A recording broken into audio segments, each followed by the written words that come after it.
some Q&As about this hard matters about DPP, and you are able to ask your questions written down in the Q&A section or in the chat section. And Eric, would you like to present yourself? Yeah. Welcome. My name is Erik Molin, and I'm also part of the operation department of SEIIA. And as you know, SEIIA is a non-profit association. And together today also we have one of our project companies in also the project that we are heading. And we have Mikael and Christopher. You could shortly present yourself also. Yeah, I'm Mikael Rudin in Aspect Systems in Västerås. We are building, we are part of the SIS standardization work, but we are also building an infrastructure to make it easier for companies to actually handle this with digital product passports. Yes, and my name is Christopher, and I work at big technology consultants, Sweco, and I'm based in Stockholm, but we are in Northern Europe. We are in all those countries. I'm working with the digital solutions and digital development in this, and in that area, digital product passport is very interesting for us. So I've also been involved in the standardization work with the SIS in Sweden and on the European side as well. Great, and now we can see that the recording of the meeting is started. Thank you, Eric. I forgot to remind you about that, but now it's started. And if anyone wants to ask a question, just write it down in the Q&A section, and we will try to read it to Eric during the meeting. And I think that we can start the presentation, Eric. Yeah. Okay. The agenda for today is like this. We have a very short presentation about the association, and then we come into the digital product passport and what it means in different perspectives. So I think we continue from there now. As I mentioned, there are many perspectives around the digital product passport, and we have studied in our organization, SEIIA, we have studied now in 3 different projects, and the focus that we have got in these projects are in this picture. You see the picture we have borrowed from GS1 is showing different type of perspectives of digital product passport, and we have focused on the consumer part in this picture, and the consumer part, you could say, then when you have both equipment and products, and you use them in your production facility and in your asset, and how will that perspective affect you in the daily business. And the project that we have mentioned that Mikael and Christopher are also participating in is the PDME project that we have been now running for almost a year, and we will end it up next year. And that is a support project, you could say, for the efforts that our organization had done in the standardization work, because all of us 3 have been participating in the SIS mirror committee, and also participate in the working group in Senelec work. And this is important for us to show also that this has been a project that have been financed by Vinnova and Avancerad Digitalisering, with good support from PIA. And you also see the logos for Aspect System and Sweco, who have been supporting this very good. And one thing that we want to have your attention on, that is the clock is ticking, and that's hopefully after this hour you have more information and more knowledge about what is ongoing and how you should work with it in your organization and in how it will affect you in some way. So the clock is ticking. But before we start, we also want to have a little bit advertising for our upcoming summit in December, of the 9th of December, where we'll also focus on digital product passport in a live conference in Stockholm. So if you want to be a part of this, get in contact with us, or this picture will come back in the end also. Feel free to join us. I think this we could jump right now. So something about our association, SEIIA, and for us the key is standardization and cooperation, because I think to work with this type of issues that the industry had to make the digital transformation in average, we need to work with different type of digital standards. And another thing, that we need to cooperate. We can't do this alone. We need to cooperate on national level, but also on the international level. So that's the goal for us in SEIIA, to make that happen in Sweden and work with our international network. And as I'm already maybe have mentioned, SEIIA is a non-profit association. We work with increasing the understanding of information handover, the digital information handover in the industry, and you also the little bit complex word interoperability. That's the part of our name also. And to do that, we try to adopt international standards and best practice in different way. We have seen that on the international level, this has come quite far than it is in Sweden in average. So that's why we work with this quite hard. And we also, as you have understand, we are participating in standardization. As an example, digital product passport, but we are also participating in other digital standards development in different type of working group.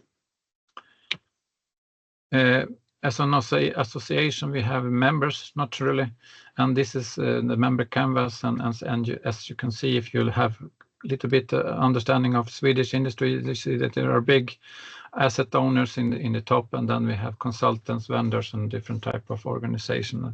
And also we have a big network of international partners, both Swedish and international partners, I would say.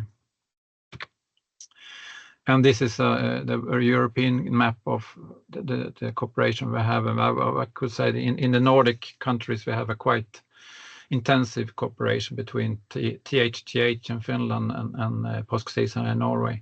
But we also have in Germany and in the international organization CFOS. Maybe there's the most intense cooperation we have, if you have to put that, take it shortly, and all of these are non-profit. That's very, very important, because we could work without any problem to share things, because we don't make profit of it. So we want to share things between us. If we then come into the digital product passport, from our view, we have studied this for some years now. There is both fears and opportunities, and we think that this is a game changer. It's a quite big game changer in the way of making the digital transformation, because this is a part of the digital transformation as we see it. It will be new work process in the industry. We need to leave the document-centric transformation way of working to more digital information-centric way of working. It will affect your ERP and maintenance system quite hard. That's also what we have seen. And you see also that the opportunities, that when you come to a more digital way of working, you will also have more time-effective process in your industry, and you can also use smart devices in a better way, because you have a digital platform in the bottom, and digital product passport is one of that provider, and that's why we think it is a game changer also. The background to the digital product passport is something that calls eco-design for sustainable products regulation. And you maybe have heard about the ESBR. And ESBR is the document, or you could say Bible, for what is coming in the next years. And the picture on the left side is a screenshot of the first page of the ESBR document. So I would really recommend you to take a look at this document and see what have been written in it, because there are many things that we haven't got time to show in this 1 hour presentation. There are more to take into account about it, but the ESBR, or the Eco Design Sustainable Regulation, is very important for all the things that we are talking about. And to get an introduction to this, I will show a film that have been presented on the European Commission web page about Digital Product Passport, and I think it's get a quite good average overall picture. What is this? And this, because it's a huge question in the European community now.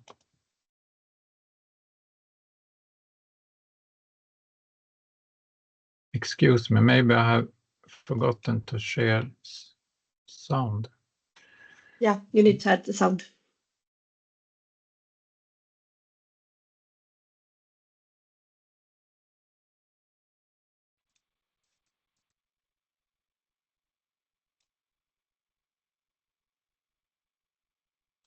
Did you know that up to 80% of a product's environmental impact is determined at the design stage? A new EU regulation aims to address this by revolutionizing the way products are made, used and dealt with at the end of their life. The Eco Design for Sustainable Products regulation will set sustainable design requirements for some of the most environmentally damaging products. From textiles to furniture, from tires to steel, consumers will enjoy durable and repairable products that are more energy efficient and easier to reuse and recycle. They will also be produced in a more environmentally friendly way, including from more sustainable materials. To help shoppers make more sustainable choices, a new digital product passport will tell you instantly how sustainable a product is.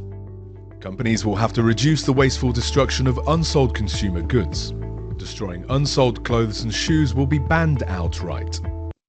The new rules can cut EU greenhouse gas emissions by 7%, encourage more sustainable choices by all, and propel us towards a circular economy in which products are designed to minimize their environmental impact, last longer, and respect planetary boundaries.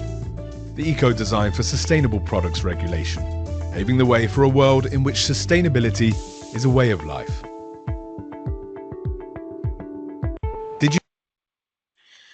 Yeah, and this picture, this film, you also could find on this website on the European Commission. I really give you I think you should go into this slide, this website, and look yourself, because they are updating this continuously, and there is a lot of information that could be not only nice to know, just need to know also, I would say.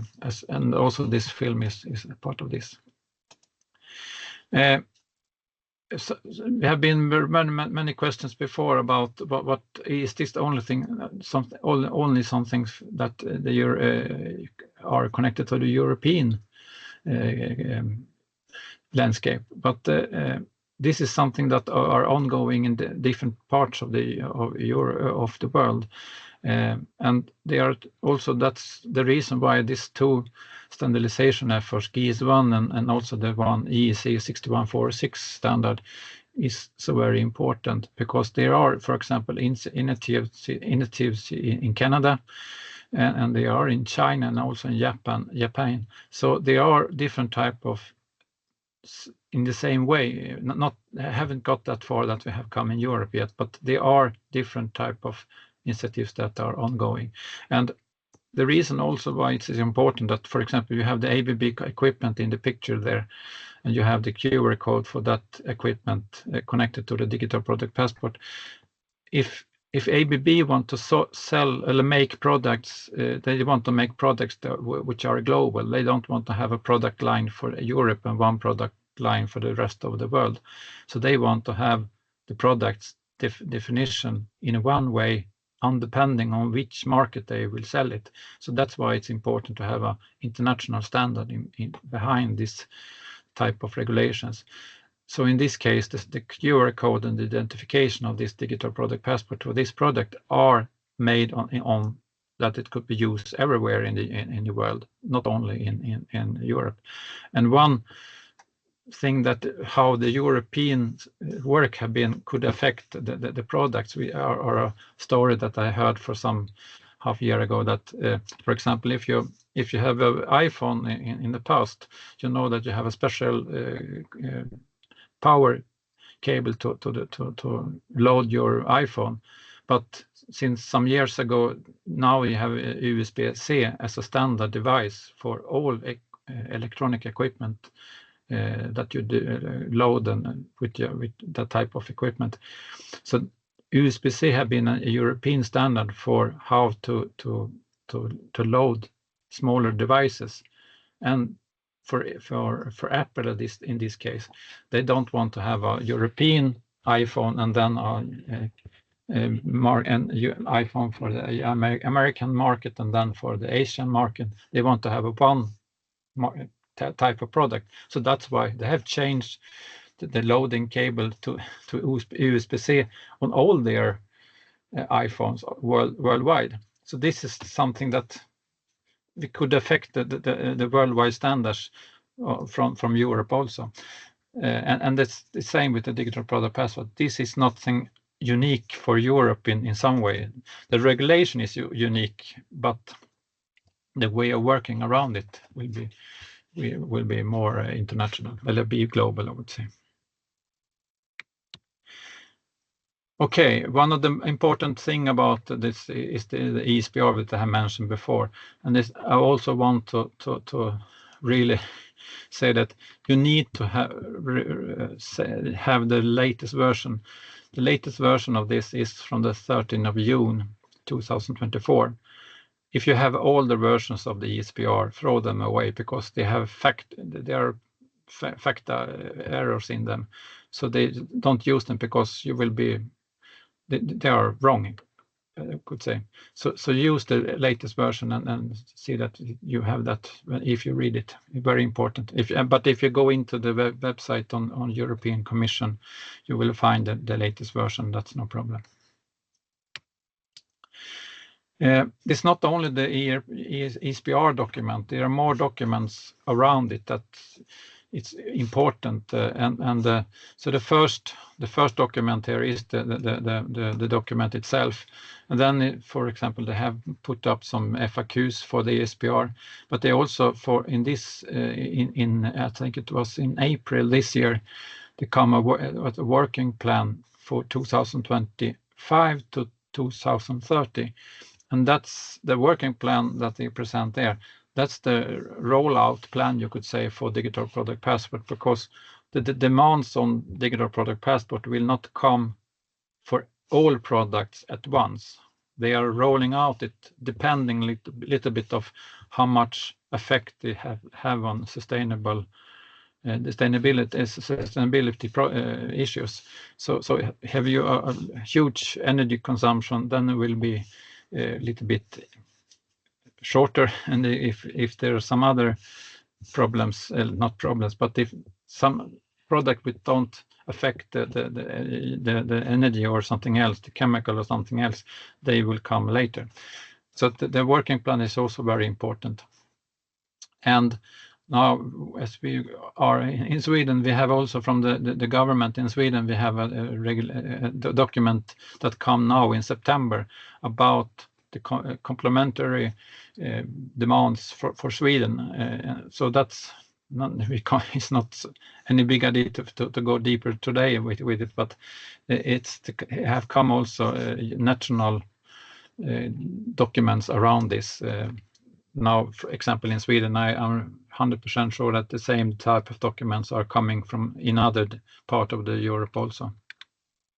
Eric, if I could ask you a question just shortly. Yeah. If I should read one document just to get like an overview, because it's a lot of different documents to go through, what would that be? My priority. ESPR. Yeah, so that would be the main one. 89 pages, but at least go through them and see what what it's in there. Some things you don't need to go into deep details because they maybe not affect your business, but I would say read the ESPR. Yeah, then you get a good overview. Yeah. Great, thank you. And now this is in Swedish, but I think you could also use it in different. If you had to could use Google Translator. We have put on the SEIIA website. We have put information, the picture about where we have collected different type of interesting documents and links. So this is also a source for finding information about this. But something about the ESPR that is important to know, that now we have some pictures which are pictures from the ESPR. The regulation are affecting everything except food and medicine, you could say. It's about clothes, it's about furniture, it's about toys. It's about electric motors. It's about sensors for industry. So everything except food and medicine. If you think about that, it's a huge change in Europe when this come into when it will be mandatory.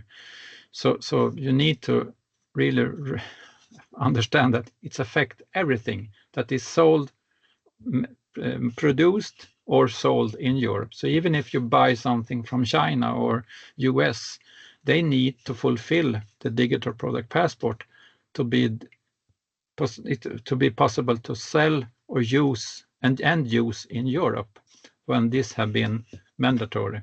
And will, as I mentioned a little bit before, it will be divided into product groups that the part will set the products to be mandatory in a timeline, but we'll come back to that a little bit later also. But it's important to know. Yeah.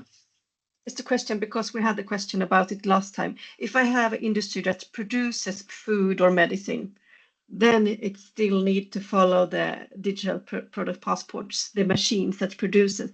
Yeah, the production line for making food is still the product you have for that production line is also affected. So it's only the end product that you sell. If you're selling something that you could eat, the product is not.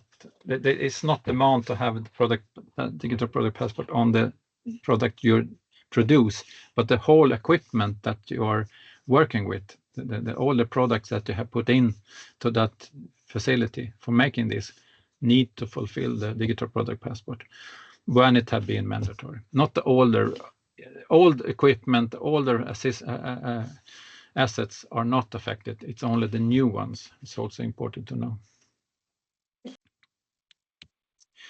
I will not go into the details in this, but there are in the article 2 there are many type of definitions, and one definition is life cycle.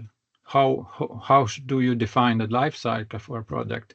How do you define end of life of a product? How do you define maintenance? How do you define repair, and so on? And also independent operators, different type of economic interest in the life cycle of a product is also defined. So it's not only when you buy it and then you could forget about the digital product passport. You need to fulfill some of the things during the life cycle, and you will also think of you need to take care of things when it go end of life. So if you have for example, an electric motor, as we see it now, when you have bought it and this motor will run in your asset for 10 years, and then you find we need to take it out from our asset, it will come to end of life, and then you will be responsible to fulfill the needs for the scrapper, to do they need for scrapping this motor, because connected to the digital product passport. So that's why you need to fulfill it through the whole life cycle of a product, and that's the thing. That's why it will affect your maintenance system and ERP system quite a lot as we see it. Something else from the ESPR is Article 9 about digital product passport, that the digital product passport are divided into 3 levels. It's model, batch, or item level. And as we see it from our organization, most equipment in a facility you have a serial number on the product. If you buy an electrical motor, if you buy a sensor from Endresa Hauser, it will have a serial number by default. And in this case, by default, that item will be a unique item with a unique identification and a unique QR code. And it will get lots of identification and lots of QR codes. But it also means that you could identify it on the item level. We will come back to that later, but it's important to know that they are on 3 levels, and most equipment that we see in at least the more intelligent or more complex products that you put in your facility will be on item level. It means be on serial number. So serial number level and item level you could say is the same. Something could be interesting to know also is that by July next year, 19th of July 2026, a new database will be set up by the Commission, where all this digital product passport, we have just talked about unique items. If you buy 10 motors, they have 10 serial number. All these 10 motors will have a unique identifier, and all these unique identifiers will put into this database. So this database will be huge, you can understand. What is this if there is not penalties? So that's why Article 74 is about penalties. If you don't fulfill this regulation, it will be penalties in some way. So I think that the penalties may be most focusing right now on the organization and companies that import or manufacture products, but we don't really know. It's not so quite clear written today how the penalties will be used in the life cycle, through the life cycle. So that's something we really want to make you aware about. You need to be aware of this. How will the penalties be used during the life cycle? If you have the example again with the electrical motor, if you have an electric motor and you will put it in an external workshop and make some changes on it, how will that affect the digital product passport for that in the future when it comes to end of life? Are you responsible for something in the digital product passport that is not coming from the original manufacturer because you have made some major change of that equipment during the life cycle? Then you are also responsible for parts of the digital product passport in some way. But how this will be done in reality, we don't know. But be aware of it and follow the coming years and how the penalties will be shown about the total life cycle. Something else is also very important. That's why it's important to have the last version.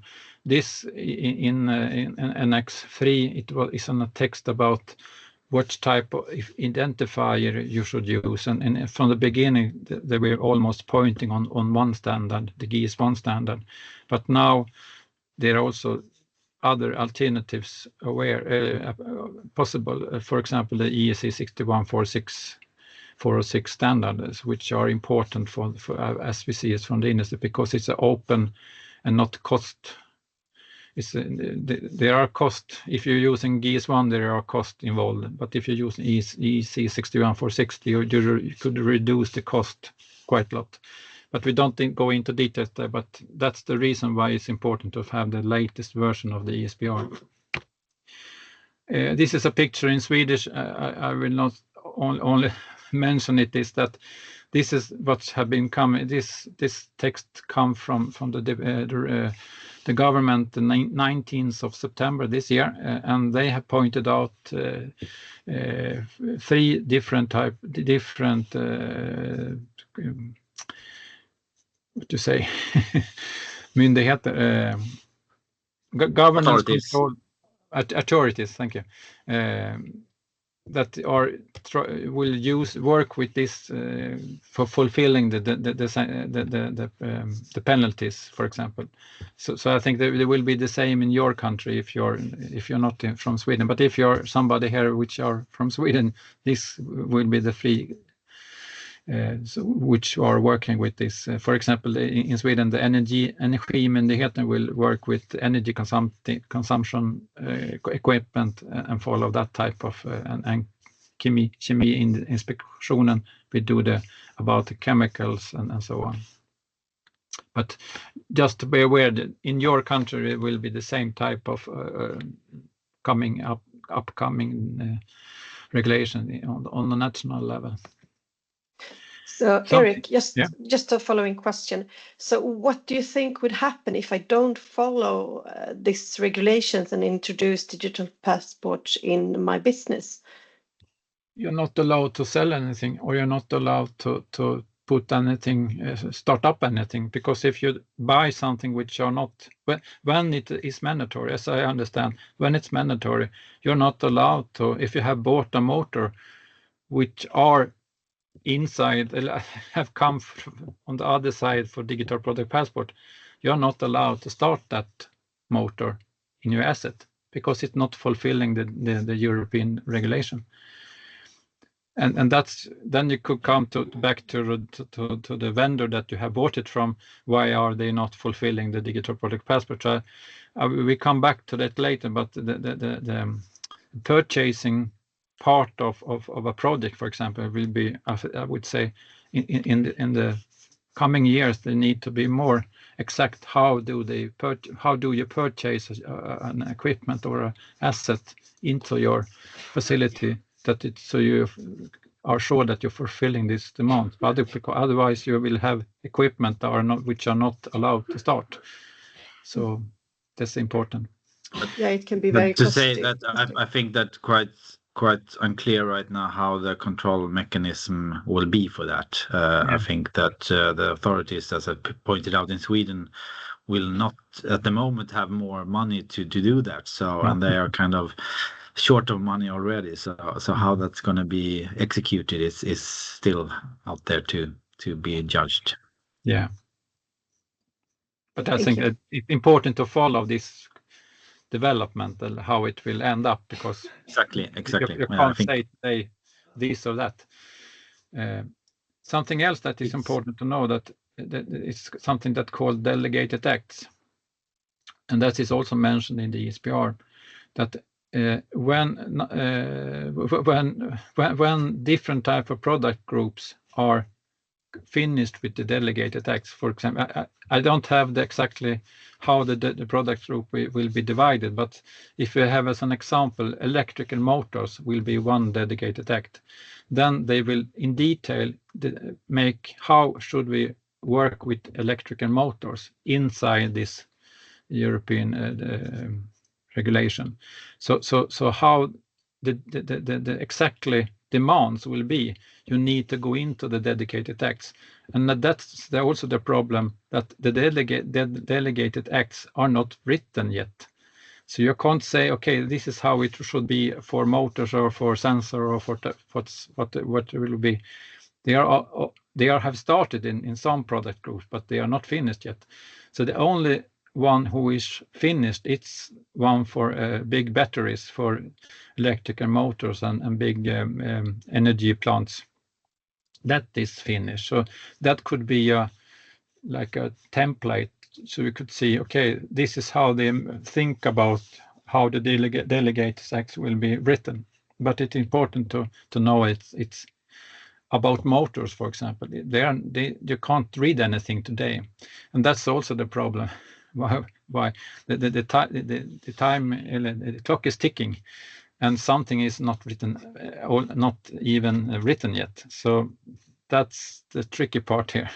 You should something that you need to fulfill in some years. You can't say today how you will fulfill it. So that's why it's important to follow this and start knowing what is coming, and in a half a year maybe something come, in 1 year something come, and then you increase your understanding of what will be mandatory in some years. Example for Volvo, that for example they need to put a digital product passport on the batteries for their electrical vehicles, for example. I come back to this picture again about the perspectives. There are many perspectives, and we are focusing on the consumer part. So if you are a producer of steel or pulp and paper or whatever, there are the other perspectives that you need to look into, and the following part of this presentation is focusing on the consumers. I just want to remind you about that. Some other part of the digital product passport is a standardization efforts that have been started for more than a year ago. It's a very, very fast track, I would say, about standardization. There are today 4 working groups, but it's only 3 that's working with the standards. But there are 8 standards which are developed now, which have different type of purpose. 2 standards about the unique identifiers and data carriers, 2 standards about security, and 4 standards about interoperability framework. And we don't have time today to go deeper into this to these standards and what it says. But if you go back to the picture where we're showing on the SEIIA web page, you have the 8 the preliminary standards maybe to download there. So if you want to go back to some of these standards and look, you could find the preliminary standards there. And the way of working, the future plan is that the original plan was that this was ended up in late this year, 31 of December this year, but because a lot of work and very short time, they have extended that time to Q1 2026.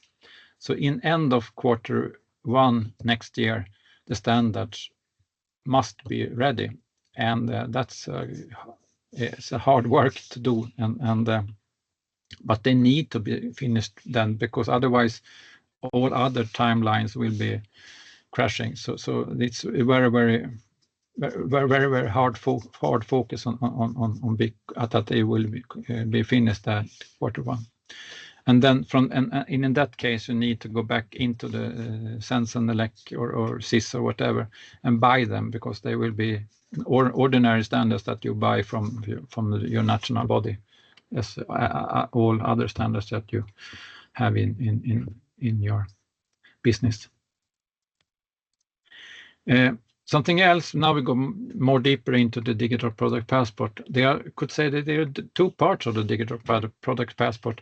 It's one part which are the mandatory part, which are regulative parts that connected to the ESPR, and then we have another part which are more voluntary for the vendors, that they see that this digital key, what you say, the digital identifier could hold more information about the product that not only the mandatory part. So you could see that this is like a digital twin for the product, that one part of it is to fulfill the European digital product passport regulation. The the next part is more like a digital twin about the information around the product.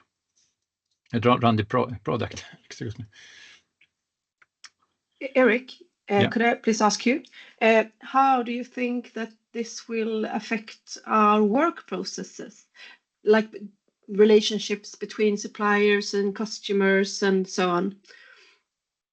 It will be a huge effect, because you need to have a more digital information exchange, because this is a digital delivery of, you have the physical product that you deliver the ordinary way, but if you make a purchase, for example, back to the ABB transmitter, you need to have this information about the digital product passport, the digital part of it. You need to have it in some digital way. You can't only get a PDF put into the box for the product anymore. You need to have a digital communication with the supplier, I would say. So that's why it's a game changer. The other picture I had before. This is a game changer in many ways, as we have seen it. Thank you. The timing is clocking here also, so I think I need to be a little bit more. It's also the timeline for this to be mandatory, and everybody says this will be mandatory on all products 2030, and we are soon heading 2026. That means it's, as you can see, this more about 4 years from now until this is mandatory on all products. If it will be the 2030 or not, nobody could say, but everybody who's talking about this said that 2030 that's the goal, to be that this will be finished. So have that in mind. That's why the clock is ticking.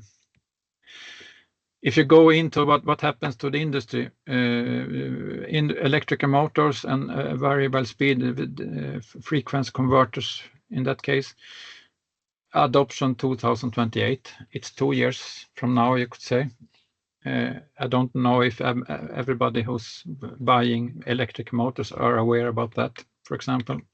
So it's quite soon, and that's why about the dedicated tax. I think that the electrical motor dedicated tax around electrical motors and frequency converters must be finished quite soon. Otherwise, it will be not able to. The market will not be able to fulfill these demands.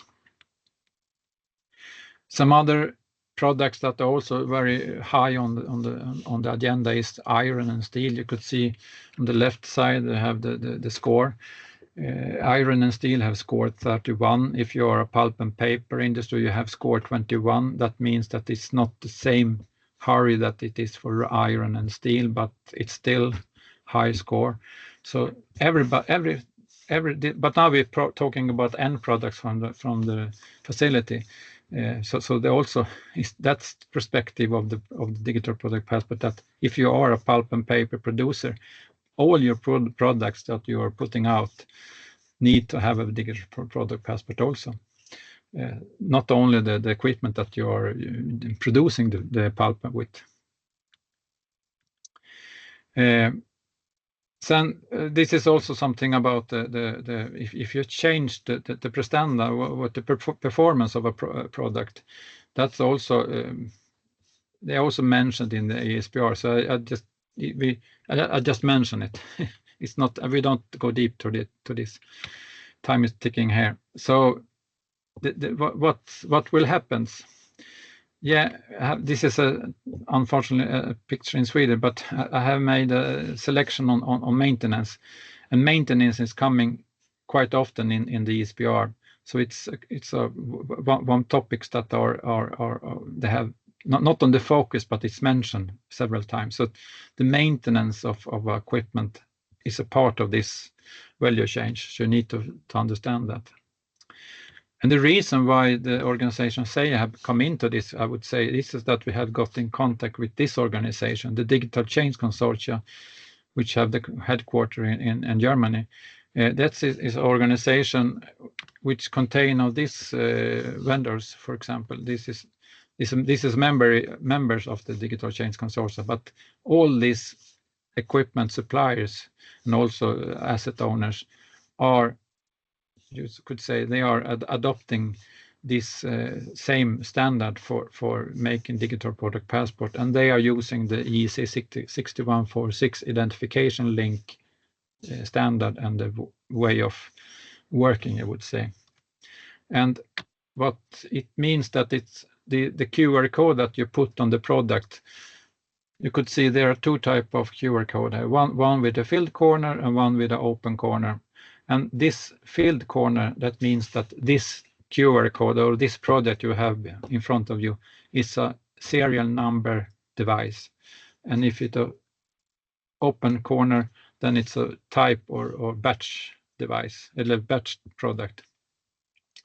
I don't think we go deeper to that now, but you have this, you could see with your own eyes if you have a product which are defined on the item level, on the serial number level, just to look at the QR code. And if you look at, for example, Andres Hauser is one of the members in the Digital Change Consortium. They are also a member of our society.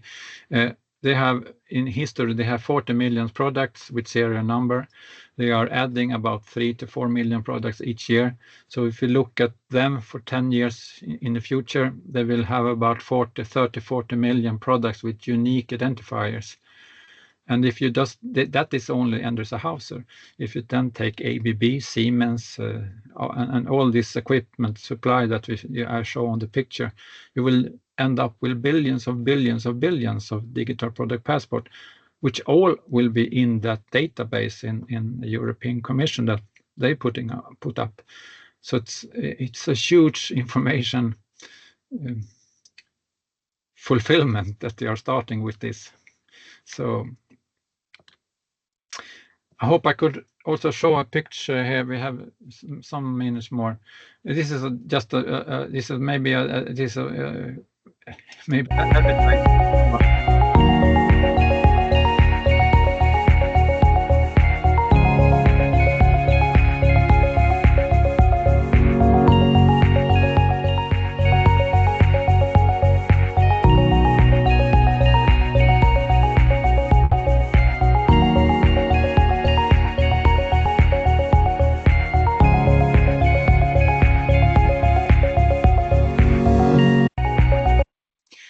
that picture was not, that film was not to make anything for the supply, but you could see how you could in the future use this unique QR code for getting information about the product. But I will soon also show how you could get into your maintenance system with the same function.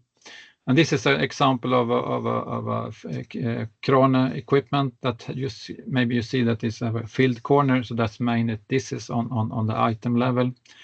Next picture is a Siemens device, and if you have the mobile phone with you could open the QR code scanner and scan this QR code, and you will find the same picture which are in the middle of this slide. So you can see that what information you already could find on different type of equipment on the market already. And as they have said from Digital Change Consortium, they are it's about 40-50 million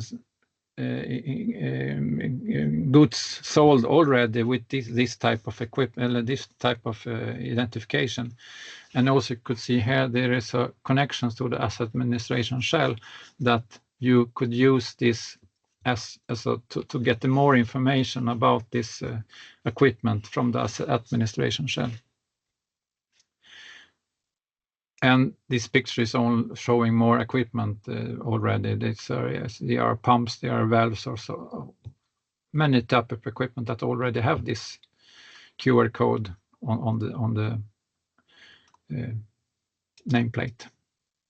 And we have seen this ABB equipment before, and if you go into this website that you come into from the URL link that the QR code they're providing. You can also find the digital twin for that one, and if you put it in the Explorer, you find this information backbone of this equipment. Some of the positive thing I would say about this, because now this is in Swedish, I see the headline, but there is something that called in Swedish maskindirektivet, which be changed to the maskinförordningen. Now I don't have the name in English, for sure. But there will be a change how you define machines in the future, and from 2027 they have make a change that you could use a link instead of today you need to take down the documents and store it on your local devices, but in the future it's okay to have, as long as you have the link to the demanded documents, you could use the link. So that's mean, for example, if you have a QR code on your device, you could also get all the certificates, for example, for that product. And that's mean that many of the other directives for the industry, like ATEX, EMC, LVD, and so on, could be, you will have a link to fulfill this different type of directives through the digital product passport. And then that I see as a positive effect of the digital product passport in your asset. But when you maintain your asset during the years, you have a direct link to this type of information that you need for fulfilling different type of directives. And for example, if you have a more complex product like this, a hydraulic unit, I put in a QR code, as you see here, just for making an example. You will have one QR code or one identification of the whole product, because this is the whole product that you buy from a producer. But all this equipment that is put on this equipment is also having their own QR codes. For example, the electrical motors will have their own, the hydraulic motors, the pumps will have their hydraulic valves or so on, will have their unique identifiers. So you will have a structure of digital product passport based on the hydraulic unit divided into different type of products. And in this case, it could be interesting that you scan the QR code for either the whole equipment or some of the equipment that you have put on this hydraulic unit, and then you could go in directly into your ERP system. This is a picture from SAP system in German, and that you can then directly from the physical asset come into your digital asset. And if you're talking about digital twin, this is a very nice connection between your physical asset and the digital asset. That could also, but that means that you need to have a digital asset that also working. Not today, I think that today many companies today don't have all that information in your digital copy or digital twin of your assets. So you need to work with that in the future. That's something also I would say industry need to think, how could we increase the use of digital information in our daily business. So that's why about impact and opportunities, we think that this will end up in new work process, because you need to work in another way when you have a more digital way of sharing information. We need to leave the document-centric way of working, more to a digital information-centric way of working. And when we have done that, we could use smart devices in a new way that we maybe don't do it today. Some of you are already doing it, but I think in average the uses of smart devices in the industry today is very low. Another thing is about inventory. You have your inventory with spare part, for example. you could use it for because if you have the example with the motors, if you have 10 motors and one is in your storage, then you need, this is a unique identify the unique motor that you have there, and if you change them, put the one from the store into the facility, then you need also to change the individual identifier that now this individual motor is put out in the asset, and this is back to the workshop, for example. You need to work with the product handover. You need to go from more document-centric to data-centric. The purchasing of equipment or projects will need to change quite a lot, I would say.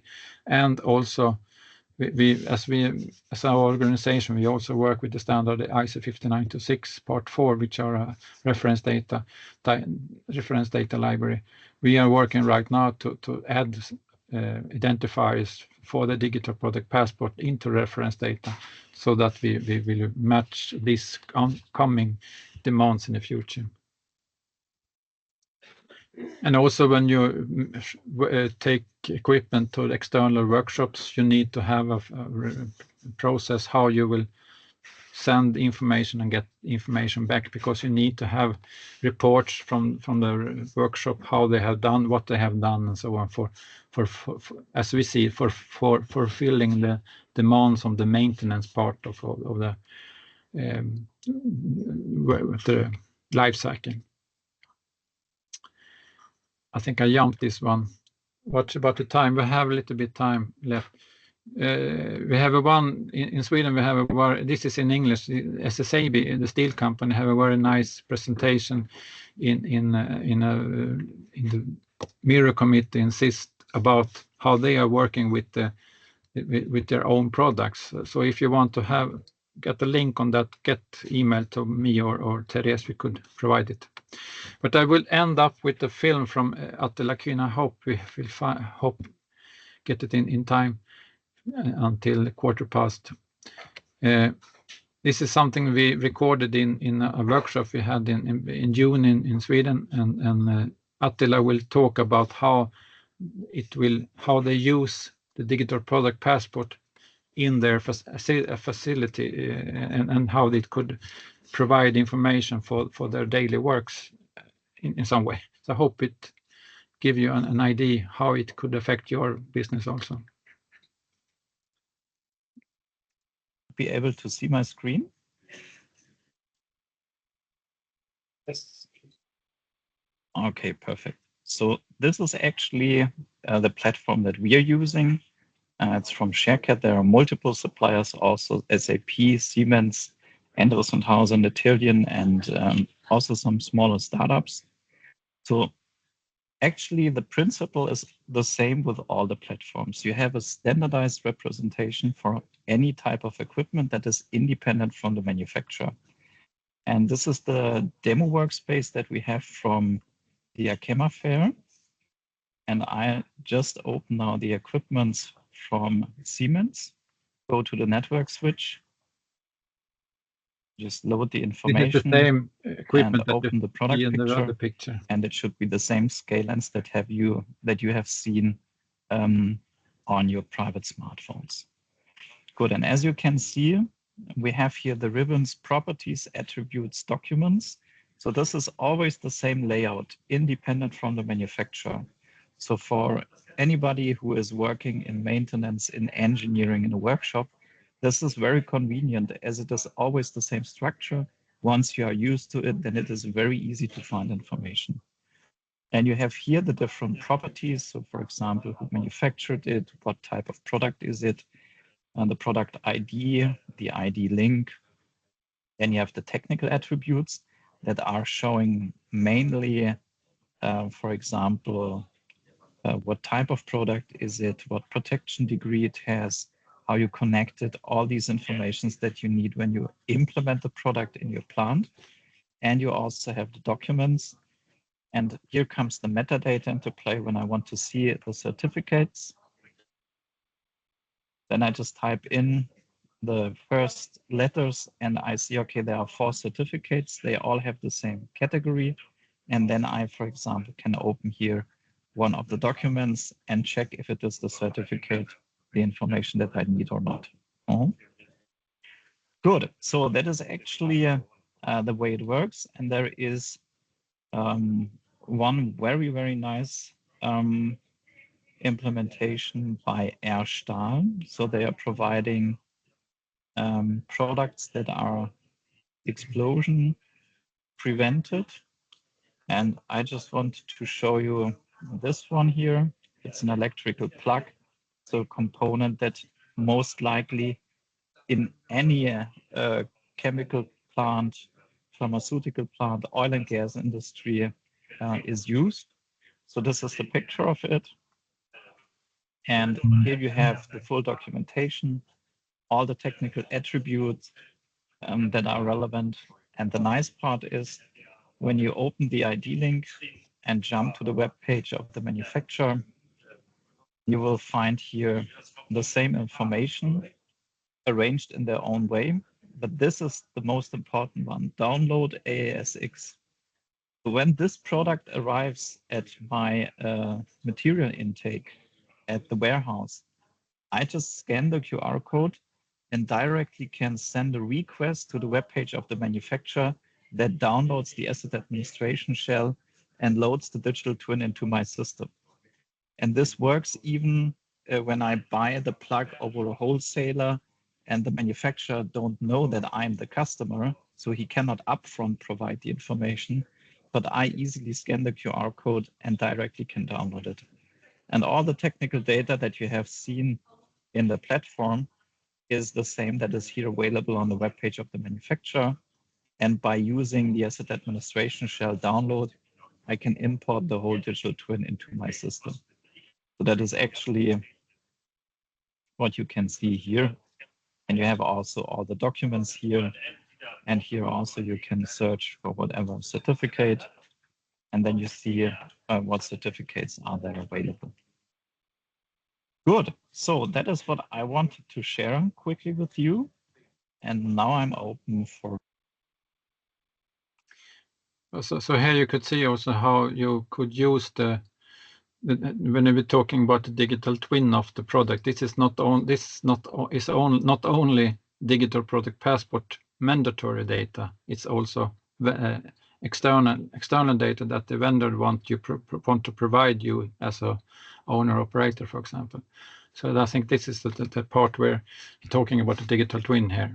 So this is the way of adding information from the vendors quite easily with the digital product passport identification link as